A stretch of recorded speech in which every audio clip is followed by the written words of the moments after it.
Christian, bonjour. Bonsoir, merci. Nous sommes au cœur de l'espace citoyen et vous êtes installé à quelques pas de notre plateau télé. Vous représentez l'association Rencontre africaine. Est-ce que vous pouvez nous expliquer un petit peu les activités de l'association que vous représentez aujourd'hui? Bien sûr. Rencontre africaine est une association qui a 23 ans aujourd'hui, qui a été créée par une bande de copains sur le Sahara, sur le Sahel. Et nos activités principales sont l'accueil chirurgical, c'est-à-dire qu'on fait venir des enfants d'Afrique, de pays où ils n'ont pas les structures pour les opérer.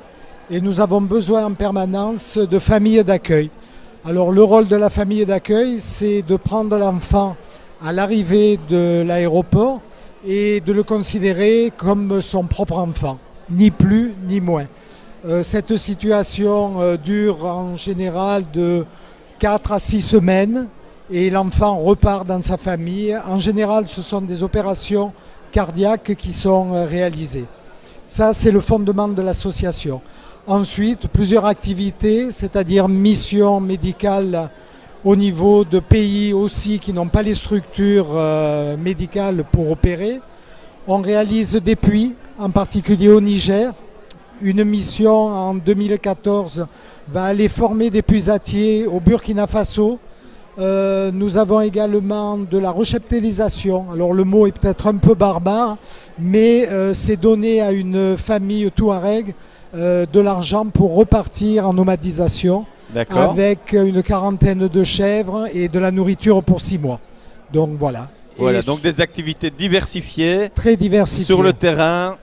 Également. Alors, nos déplacements sur l'Afrique ont été un peu ralentis à cause des problèmes géopolitiques qu'on rencontre depuis quelques années. On peut l'imaginer, mais heureusement, on a sur place des correspondants qui sont vraiment des relais fiables et qui nous permettent de continuer les actions tout en restant en France pour l'instant. Alors vous m'aviez dit juste avant qu'on démarre ce plateau que des enfants allaient bientôt arriver ici en France et qu'il vous manquait encore quelques familles d'accueil. Alors, qu'est-ce que vous venez d'expliquer quoi consistait le rôle de famille d'accueil, mais si certains sont inquiets, qu'est-ce que vous pourriez leur dire pour les inciter à vivre cette belle aventure humaine? Écoutez, c'est une aventure extraordinaire. Effectivement, nous avons reçu la semaine dernière 3 petites filles du Burkina Faso. Quel âge avaient-elles? Elles ont entre 15 mois et 3 ans à peu près. Là. Elles rentrent demain à Monaco pour être opérées mardi. Donc les familles d'accueil ont été trouvées et on a encore, entre le mois d'octobre et de novembre, 4 enfants à faire venir et il nous manque 2 familles d'accueil. Alors qu'est-ce qu'il faut pour être famille d'accueil? La première chose, c'est un immense cœur et avoir de l'amour à donner. Voilà. Après, quand on a l'enfant à l'aéroport, on le prend comme si c'était le nôtre. Tout à fait, voilà. On l'accompagne dans le parcours de soins. Dans le parcours de soins. Et la convalescence. Et la convalescence. Alors des fois, les enfants qui arrivent ne sont peut-être pas très en forme, donc il faut un petit peu les retaper pendant 8 ou 15 jours, les amener à l'hospitalisation et une fois l'opération réalisée, les garder en convalescence et dès qu'on a le feu vert du chirurgien, ils repartent dans leur pays. Voilà. D'accord. Alors, et donc ces enfants arrivent seuls, ils ne viennent pas avec leurs parents? Non, jamais. Jamais. Par contre, on a toute une chaîne de solidarité qui se met en place, en particulier avec Aviation Sans Frontières, qui met à notre disposition des hôtesses qui prennent l'enfant, mettons dans un pays africain, qui va l'accompagner jusqu'à Paris. À Paris, il va peut-être être redonné à une autre personne pour arriver jusqu'à Nice. Donc il y a tout un cheminement. C'est une formidable chaîne humaine. Très, très, très importante. Et alors dites-nous justement cette beauté humaine, est-ce qu'il y a des relations qui s'inscrivent dans la durée? Certains gardent-ils des contacts avec les enfants? Pratiquement toutes les familles en individuel gardent ces contacts. Et là, depuis cette année, on a pensé accompagner les enfants qu'on faisait opérer tout au long de leur vie scolaire. Parce qu'on s'est dit, on leur redonne la vie physiquement, mais si on peut leur permettre de grandir dans la vie, on va le faire. Et on est sur un système de parrainage un peu différent que ce qu'on a l'habitude d'avoir. C'est-à-dire qu'on a un groupe de parrains qui vont alimenter un groupe de filleuls.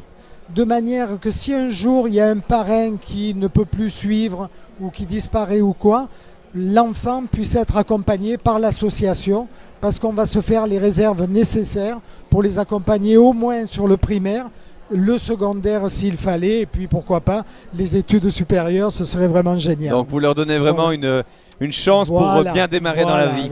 D'accord. Et si certaines familles nous écoutent et souhaitent entrer en contact avec vous, comment est-ce qu'on peut entrer en contact avec vous? Il y a un site qui s'appelle rencontresafricaines.org sur lequel il y a tous les renseignements, les numéros de téléphone, ou par Gmail aussi, Rencontres Africaines, et elle nous envoie un petit message et on prend contact avec elle pour venir.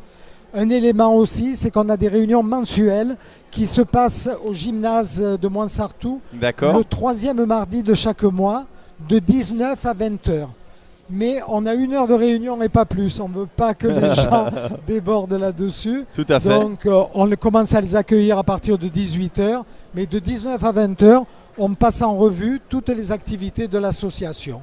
Et donc c'est là aussi l'occasion de vous rencontrer, de mieux vous connaître. Et de sentir battre le cœur de l'association et de voir un petit peu ce qui se passe concrètement. Eh bien écoutez, nous allons relayer toutes ces informations. On vous remercie vraiment beaucoup en tout cas. Écoutez, merci à vous de m'avoir accueilli, de me permettre de passer ce petit message. C'est vraiment sympa de votre part. C'est avec beaucoup de plaisir. Belle continuation à votre très beau projet. Merci monsieur. Au revoir. Au revoir.